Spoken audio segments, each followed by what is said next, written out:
Pregadores da Madrugada. Apresentação: Ana Maria Prado.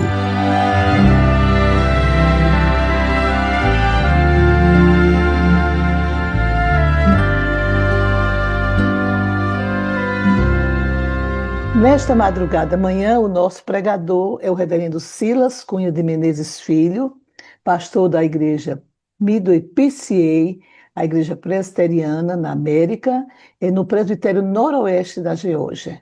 Então, reverendo Silas, o senhor tem a palavra, Deus muito o abençoe. Meus queridos e minhas queridas, queria trazer uma mensagem devocional para nós, baseada no Salmo 63. Queria tratar de um tópico que eu acho que é central aqui nesse salmo. Salmo 63, o título do salmo diz assim: Salmo de Davi, quando no deserto de Judá. Ó Deus, tu és o meu Deus forte. Eu te busco ansiosamente. A minha alma tem sede de ti. Meu corpo te almeja como a terra árida, exausta, sem água. Assim eu te contemplo no santuário, para ver a tua força e a tua glória, porque a tua graça é melhor do que a vida. Os meus lábios te louvam. Assim, cumpre-me bem dizer-te enquanto eu viver. Em teu nome levanto as mãos. Como de banha e de gordura, farta-se a minha alma, e com júbilo nos lábios a minha boca te louva. No meu leito, quando de ti me recordo, e em ti medito durante a vigília da noite. Porque tu me tens sido auxílio, à sombra das tuas asas, eu canto jubiloso. A minha alma apega-se a ti, a tua destra me ampara. Porém, os que me procuram a vida para destruir, abismar-se-ão nas profundezas da terra. Serão entregues ao poder da espada e virão a ser pastos dos chacais. O rei, porém, se alegra em Deus. Quem por ele jura gloriar-se-á, pois se tapará a boca dos que proferem mentira. No diário do Thomas Edison, que viveu dos anos de 1847 a 1931, um empresário americano muito famoso, conhecido por desenvolver a lâmpada elétrica e torná-la viável a termos de preço. A gente encontra-se o seguinte no diário dele: a inquietação é descontentamento, e o descontentamento é a primeira necessidade para o progresso. Mostre-me um homem completamente satisfeito, e eu lhe mostrarei um fracasso. Veja, esse é um homem que é considerado um dos maiores inventores de toda a história. Ele tem mais de 1000 patentes em seu nome aqui nos Estados Unidos. E após morrer, foram encontrados mais de 4.000 cadernos completos com registros da sua incansável busca por inovação nos mais variados ramos. Mas o que é que levou ele a trabalhar, por exemplo, para melhorar uma das suas invenções, se não a sua invenção mais conhecida, a lâmpada, que todos nós usamos, estamos inclusive usando agora? Um certo tipo de descontentamento o motivou, uma insatisfação com a sua baixa qualidade no momento e o alto custo que era para se comprar essas lâmpadas. Agora veja, se ele, juntamente com o resto da humanidade, estivesse ficado contente com o estado precário das lâmpadas elétricas no final do século XIX, provavelmente a gente não teria um acesso tão fácil às lâmpadas hoje em dia. Então aquele descontentamento que ele experimentou foi sem dúvida aquilo que alimentou cada uma de suas ideias e das suas invenções, aquela teimosa recusa dele em se tornar um homem, nas palavras dele, completamente satisfeito, fez dele um sucesso em termos de produção. Na visão dele, nada era mais prejudicial do que abraçar aquela visão de que a gente já havia chegado no melhor estado possível. Sempre haveria algo a ser descoberto e a ser desenvolvido. E no decorrer da história, a gente pode observar que Deus ele desperta esse tipo de descontentamento produtivo no coração de homens e mulheres a quem ele capacita para promover progresso inovador na sociedade. E eu queria tratar um pouco sobre progresso hoje à noite com vocês. Mas embora eu seja profundamente grato àqueles que, como Thomas Edison, nos trouxeram avanços nas mais diversas áreas da nossa vida, essas bênçãos diárias, que podemos dizer da graça comum de Deus, não conduziram a humanidade, na verdade, a um progresso humano no seu sentido mais profundo. De uma maneira muito trágica, a gente pode observar que a genialidade humana frequentemente tem levado e levou a nossa sociedade para longe de Deus e para perto dos ídolos da autoexaltação. E veja, isso não é algo novo, isso não é algo que acontece só nos séculos mais próximos de nós. Lembre, por exemplo, da Torre de Babel, em Gênesis 11. É exatamente isso que aconteceu. E será que isso é de fato progresso? Acontece que todo tipo de progresso, seja ele qual for, geralmente ele nasce de uma insatisfação com o estado atual das coisas. E isso também é uma verdade na nossa vida espiritual. Se a gente fosse modificar um pouquinho aquela frase do começo lá do Thomas Edison, a gente poderia dizer o seguinte: mostre-me um cristão completamente satisfeito e eu te mostrarei um fracasso espiritual. E isso ocorre porque o verdadeiro progresso espiritual nasce de um descontentamento santo. E aí você diz: peraí, pastor, não é verdade que Deus nos chama ao contentamento? Eu tenho lutado tanto, é tão difícil ser contente em toda situação. Sim, de fato, o contentamento não é uma sugestão divina, nem uma sugestão mas é um mandamento. Veja Hebreus 13:5, por exemplo. Mas então, pastor, isso não significa que o sucesso espiritual é alcançado apenas por um cristão completamente satisfeito? Bom, tudo isso vai depender do que você quer dizer com satisfeito. Veja bem, um exemplo para ilustrar o que eu estou dizendo aqui. Deus me chama, como homem casado, a estar completamente contente e satisfeito com a esposa com a qual ele me abençoou. E desejar para mim a esposa de outro homem é cair em um pecado gravíssimo. Mesmo nos momentos mais difíceis que experimentamos juntos, e todos nós casados podemos saber que passamos por momentos difíceis, eu preciso descansar na providência sábia de Deus e me alegrar com o presente merecido que Ele me deu. Então, nesse sentido, o sucesso espiritual do meu casamento depende de eu estar completamente satisfeito na minha relação com a minha esposa. Ocorre que, mesmo após de mais de uma década de casamento, a nossa comunicação e a nossa dedicação um pelo outro estão longe de serem perfeitas.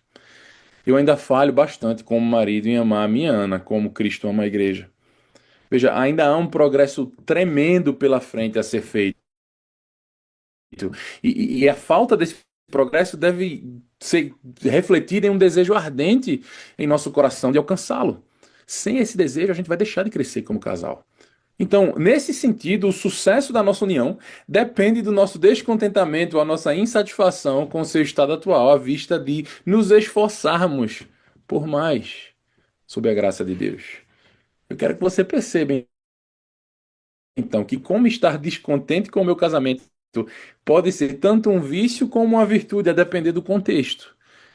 Ora, tudo isso faz sentido quando você passa a entender que o descontentamento, a insatisfação tem tudo a ver com a ideia de desejo. Veja, você deseja algo porque você está insatisfeito ou insatisfeita sem aquilo.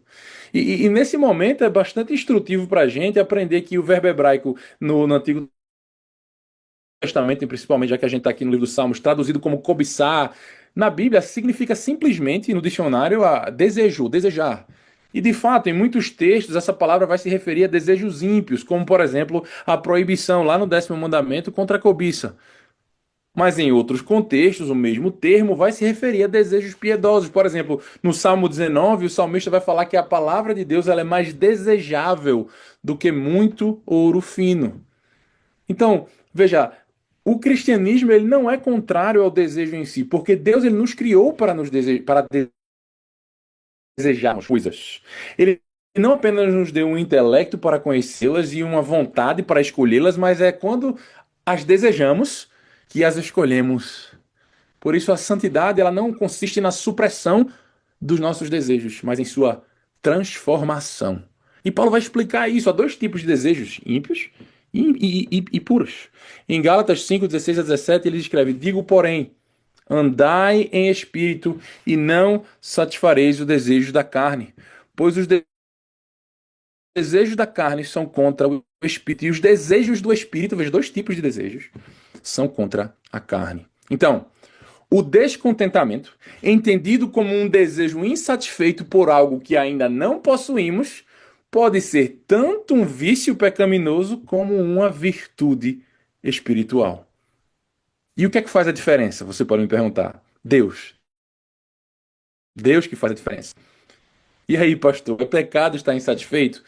Tudo depende de como esse desejo que você tem se relaciona com Deus. Na verdade, a espiritualidade verdadeiramente bíblica, ela floresce por meio de uma insatisfação que exalta a Deus. Sem tal insatisfação, a nossa espiritualidade ela não consegue prosperar e se desenvolver. Isso porque o nosso progresso em direção a Deus está diretamente relacionado a quão profundamente nós o desejamos. Veja, se estivermos contentes com níveis baixos de espiritualidade, a gente nunca vai avançar. É a complacência espiritual, meus irmãos e minhas irmãs, que é um dos nossos inimigos mais perigosos e um dos principais artifícios de Satanás. Veja essa citação de um trecho do livro A Cartas de um Diabo a Seu Aprendiz, do C.S. Lewis, na carta número 12. É muito interessante essa leitura. Diz assim, veja, de fato, o caminho mais seguro para o inferno é o gradual. Isso é um diabo falando ao seu aprendiz de como enganar uma pessoa para ela ir para o inferno. De fato, o caminho mais seguro para o inferno é o gradual. A encosta suave, macia sob os pés, sem curvas bruscas, sem marcos, sem placas de sinalização. Veja, esse trecho destaca que a ruína espiritual muitas vezes não vem por meio de uma rebelião dramática, mas por abrir mão de princípios que outrora eram inegociáveis de maneira silenciosa, como se nada tivesse acontecendo. Por meio de pequenos deslizes secretos, cheios de desculpas esfarrapadas que damos à nossa própria consciência quando ela nos acusa. A complacência é um contentamento ímpio, e o seu perigo reside exatamente no fato dela ser algo tão sutil. Ela pode viver e até mesmo prosperar por trás de excelentes aparências de religiosidade. E muitas vezes ela infecta cristãos que se escondem por detrás de uma teologia robusta, saudável e centrada em Deus, como nós, presbiterianos, mas que muitas vezes temos a tentação de descansarmos nessa teologia como se ela fosse um fim em si mesma, mas não um meio para o fim de conhecer e refletir o próprio Deus. Por isso, estar completamente satisfeito ou satisfeita com o teu atual conhecimento de Deus, com a tua piedade e serviço a Deus, equivale à morte do teu progresso espiritual. Mas veja, por favor, não confunda o descontentamento piedoso que eu me refiro aqui com a ausência de gratidão e reconhecimento a Deus pela obra da graça que já tem início em nossas vidas. Mas o descontentamento piedoso significa reconhecer que ainda não chegamos à perfeição e por isso mesmo é que ansiamos pelo céu. Portanto, tendo essa esperança celeste, a gente se purifica cada vez mais, assim como aquele que nos chamou é puro. E talvez o livro dos Salmos seja a janela inspirada mais clara para contemplar um funcionamento interno da alma piedosa. Veja, ao redor dos 150 salmos, em pontos estratégicos, a gente pode vislumbrar esse anseio e essa inquietação dos salmistas por mais, especialmente por mais do próprio Deus. E diante dessa reflexão que a gente acabou de fazer, eu queria que você percebesse aqui comigo, ainda que brevemente aqui no Salmo 63, como esse salmo ele pode nos moldar ao nos estimular a aumentarmos o nosso desejo pelo próprio Deus. Aqui a gente tem o rei ungido do Senhor, Davi, derramando-se em oração quando estava no deserto de Judá. Derramando-se em oração. Veja, observe aqui o pronome pessoal que ele usa. Tu és o meu Deus. Davi está orando ao Senhor que lhe pertence por meio da aliança. Não é esse o tema que unifica toda a estrutura da Bíblia? Eu serei o teu Deus e vós sereis o meu povo. Davi está ligado ao Senhor e é com base nisso que ele ora, e assim também é com a gente. Se a gente quiser orar como Davi, portanto, a gente precisa saber o que é ser libertado por Deus da idolatria natural com a qual nascemos e sermos restaurados para uma comunhão amorosa com Ele por meio de Jesus Cristo. A gente precisa pertencer a Ele. A gente precisa ser selado pelo Espírito com o dom da fé. Agora, por favor, note aqui comigo como Davi também ele não fala de uma maneira casual com Deus aqui. Ele está desesperado por Deus. Versículo 1. Eu te busco ansiosamente. Essa é uma linguagem forte. Essa poderia ser traduzida assim: eu te busco desesperadamente. Eu te busco de todo o coração. Ou eu te busco com tudo que eu tenho, que eu sou. Perceba o momento em que Davi compõe esse salmo, meus irmãos e minhas irmãs. E veja o que é que ele busca ainda no meio dessas circunstâncias. A gente entende, percebe que ele está em um deserto. A gente vê isso no título do salmo aqui. E a gente nota que ele está fugindo de inimigos. A gente nota isso especificamente nos versos 9 a 11. E diante de tal situação, a gente podia esperar que Davi fosse buscar poder político, provisão física, ou mesmo vitória militar. E como rei ungido de Deus, seria totalmente aceitável, totalmente apropriado que ele pedisse essas coisas a Deus. Mas não é isso que o seu coração anela mais ardentemente. O sofrimento de Davi no deserto o leva a buscar não coisas de Deus, mas o próprio Deus. E a oração, acima de tudo, deve expressar a nossa comunhão pactual com o Senhor. O coração da verdadeira oração não é buscar por coisas em Deus, mas buscar o próprio Deus. E é interessante para nós refletirmos, será que é isso que move as minhas orações? Uma busca fervorosa por mais do Deus que é vosso por meio da aliança. Embora seja verdade que Deus nos convida, e nos convida de maneira bastante persuasiva a pedirmos coisas a Ele, a colocarmos as nossas petições debaixo do trono da graça, deve haver uma prioridade centrada em Deus em todas as nossas orações. Prioridade tal que nos leva a buscar o doador acima dos seus dons.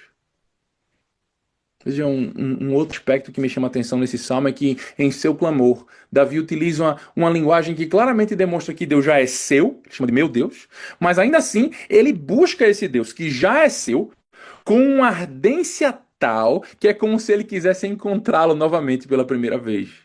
Ele quer experimentar algo novo, uma intimidade mais significativa com aquele que é o amado da sua alma. O Deus que é seu por meio da aliança, que está perto o suficiente para ouvir a sua voz e por isso ele clama. É o Deus que Davi persegue por meio de uma oração fervorosa, como que numa incansável busca por esse mesmo Deus. Veja, Davi já conhece ao Senhor e já sabe que pertence ao Senhor. Mas ele está buscando um entendimento ainda mais claro, uma conexão ainda mais íntima com ele. Há uma dinâmica em seu relacionamento com Deus que o leva a buscar uma caminhada mais próxima, uma experiência mais profunda da glória divina. Veja, a essa altura, não deveria nos surpreender que a busca de Davi por progresso em direção a Deus vem de um desejo insatisfeito. Ele quer mais. A minha alma tem sede de ti, a minha carne anseia por ti, numa terra seca e cansada, onde não há água. Veja, ele estava viajando por aquele deserto sem água, e ali ele sentia uma sede profunda em seu corpo. E ao refletir sobre isso, ele faz um paralelo entre a sede física de seu corpo e a sede espiritual da sua alma. E a sua alma sinaliza para o seu coração a necessidade de beber do refrescante rio da glória vivificante do Senhor. E é a sede espiritual dele que é tão grande que se manifesta no corpo. Por acaso você já sentiu uma dor na alma que é como se fosse física? A minha carne, Davi fala. Todo o ser de Davi, o seu corpo, a sua alma anseia nela por mais do Deus vivo. E aqui está o que eu gostaria que você compreendesse hoje à noite. Se uma coisa ficar na sua cabeça, que seja isso. Você e eu nunca buscaremos a Deus fervorosamente até que nós o desejemos intensamente. Se a gente tiver satisfeito com o nosso atual conhecimento de Deus, não conheceremos mais profundamente, sequer subiremos a alturas mais elevadas. A busca fervorosa por Deus é sempre o resultado de um descontentamento santo. Existe uma doença rara chamada adípsia, que impede uma pessoa de sentir sede. É uma condição muito perigosa, como você pode imaginar. E embora seja uma enfermidade física bastante rara, a sua expressão espiritual é relativamente comum. É uma condição generalizada, digamos assim, que tira a sensibilidade da alma, de modo que ela não mais tem sede pelas águas vivas da presença de Deus, de modo que aquela alma se contenta com simples formalidades religiosas, independentemente de Deus estar presente naquelas formalidades e ordenanças ou não. Mas assim como um corpo saudável envia sinais quase contínuos por mais águas quando está no deserto, uma alma saudável nesse mundo que é como um deserto em que vivemos, nesse mundo caído, está sempre enviando sinais para o nosso espírito por mais de Deus. Imagine atravessar o deserto do Saara com um amigo e perceber que ele ou ela está ficando cada vez mais fraco, cada vez mais lento, mais trôpego a cada momento que se passa. E aí você pergunta: já comeu hoje? Já tomou água? E ele responde: tá tudo bem, eu tomei água ontem ou antes de ontem. Veja que ótima maneira de alguém se matar. Da mesma forma, as nossas almas elas foram projetadas para beberem continuamente de Deus, enquanto Ele nos enche e nos satisfaz em sua plenitude, sempre renovadora. Então, por que será que frequentemente temos tão pouca sede de Deus? Porque buscamos saciar a nossa sede com ídolos da nossa própria criação. E isso não é algo novo. Jeremias 2,13. Porque dois males cometeu o meu povo. A mim me deixaram o manancial de águas vivas e cavaram cisternas rotas que não retêm as águas. A razão pela qual não temos sede de Deus como deveríamos é que bebemos de alternativas terrenas, buscando satisfação última das nossas almas no entretenimento, no dinheiro, muitas vezes no sexo, no romantismo, na beleza, na saúde física, nas conquistas humanas, até mesmo às vezes no serviço na igreja, sem ser para Deus, mas para ser visto ou vista. E no Salmo 63, a gente pode observar um grande princípio em ação. Um dos grandes dons do deserto da aflição é que ele nos despoja das coisas criadas que os nossos corações idólatras tendem a adorar. E isso se aplica aos desertos que passamos nesse mundo caído. Davi ele não pode recorrer ao poder. Ele não pode recorrer à popularidade ou à prosperidade para satisfazê-lo enquanto ele é um fugitivo no deserto. E assim a gente vê que Deus molda todas as nossas provações e tribulações sob medida para nos despojar de nossos ídolos. E isso com o sábio objetivo de que nossas almas aprendam a ter sede nele, pois é apenas esse desejo ardente que nos levará a uma busca fervorosa por ele. Você já considerou que as suas provações podem ser a maneira de Deus de te libertar dos substitutos pecaminosos que têm sido uma distração, que tem impedido você de buscar a sua glória mais e mais? Mas veja, observe de onde procede esse desejo ardente de Davi por Deus. Esse desejo ele vem como fruto da sua experiência, do seu conhecimento prévio a Deus. A gente vê isso nos versos 2 e 3. Davi se lembra de quando o seu coração contemplou a beleza manifesta de Deus no santuário. Naquele momento passado, a sua alma saboreou um panorama deslumbrante da glória divina que agora ele anseia por mais. Irmãos e irmãs, uma vez que a glória de Deus é ilimitada, quanto mais o conhecermos, tanto mais perceberemos o quão pouco o conhecemos. Ao nos maravilharmos com o mistério revelado do ser de Deus, a nossa incapacidade de conhecê-lo plenamente nos deixa ansiando por mergulhar ainda mais profundamente nesse mistério tão glorioso. Há sempre mais para descobrir e para se deleitar. E desse modo, a alma piedosa utiliza todas as suas forças para aprender o máximo possível da glória infinita de Deus. Portanto, observe essa ordem da espiritualidade ou devoção bíblica da qual Davi nos apresenta um modelo nesse salmo. Conhecer a Deus leva a tua alma a buscá-lo. E ao buscá-lo, Deus se agrada em manifestar sua glória a tal alma. Jeremias 29:13. Buscar-me-eis e me achareis, quando me buscardes de todo o coração. Davi está confiante de que ao buscar ao Senhor, lembrando-se até mesmo dele durante as vigílias da noite, sua alma será preenchida com as riquezas da glória divina. Há um banquete no horizonte, e portanto Davi se recusa a deixar de buscar ao Senhor até que ele experimente isso. Versículo 8, a minha alma se apega a ti. Muitas vezes em nossas buscas por Deus, parece que ele demora demais até que ele se revele mais de si para nós mesmos. Não? É muito raro para Deus nos responder com a gratificação instantânea que essa nossa geração do micro-ondas está tão acostumada, não é verdade?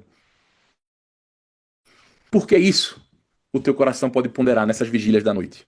porque quanto mais profunda é a sede, maior será o deleite em beber. Quanto mais intensa a tua fome, mais voraz será o banquete. É durante as vigílias da noite, enquanto as almas complacentes dormem, que a perseverança do paciente é cultivada por meio de uma recusa em deixar Deus, até que Ele nos abençoe com mais dele mesmo, a maior de todas as bênçãos. E observe ainda como enquanto Davi agarra Deus com as mãos da sua alma, Deus também está agarrando Davi. Versículo 8 ainda.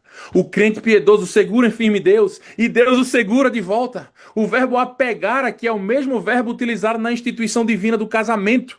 Lá em Gênesis 2, 24, onde diz que o homem deixará a sua casa e se unirá, literalmente se apegará à sua esposa.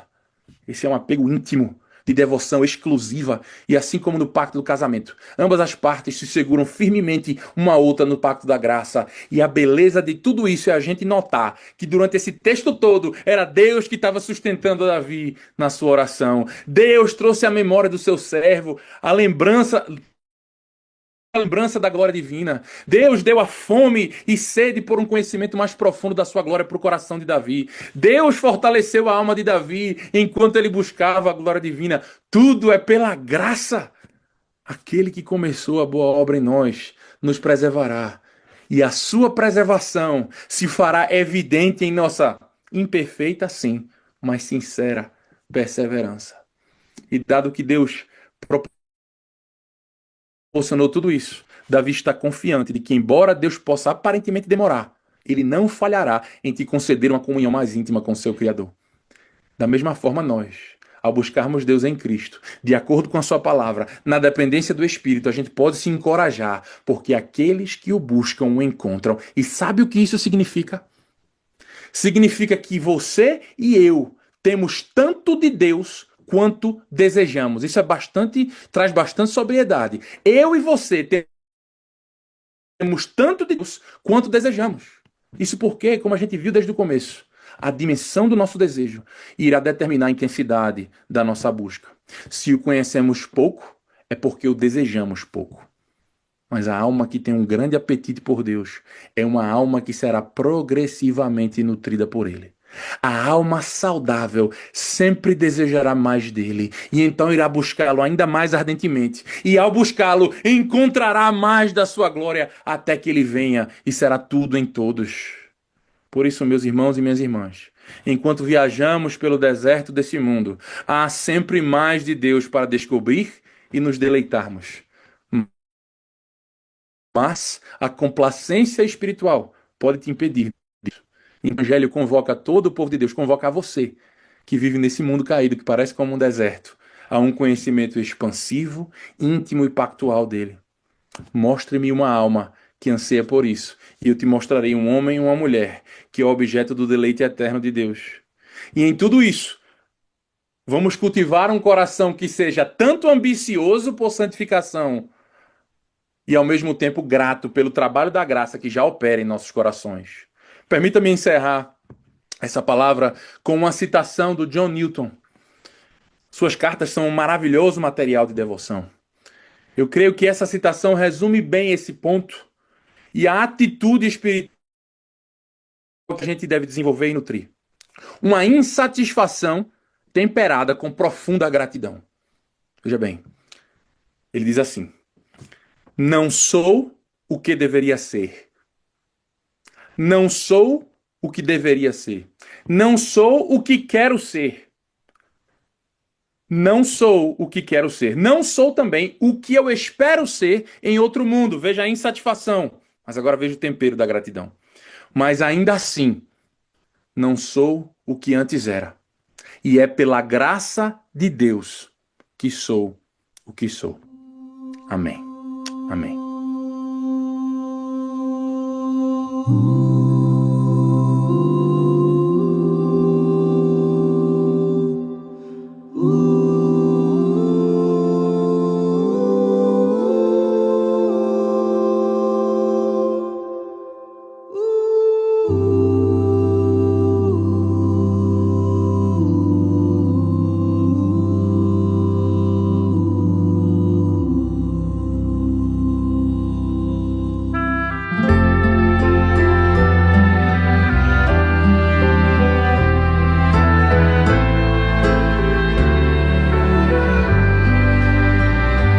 Pregadores da Madrugada.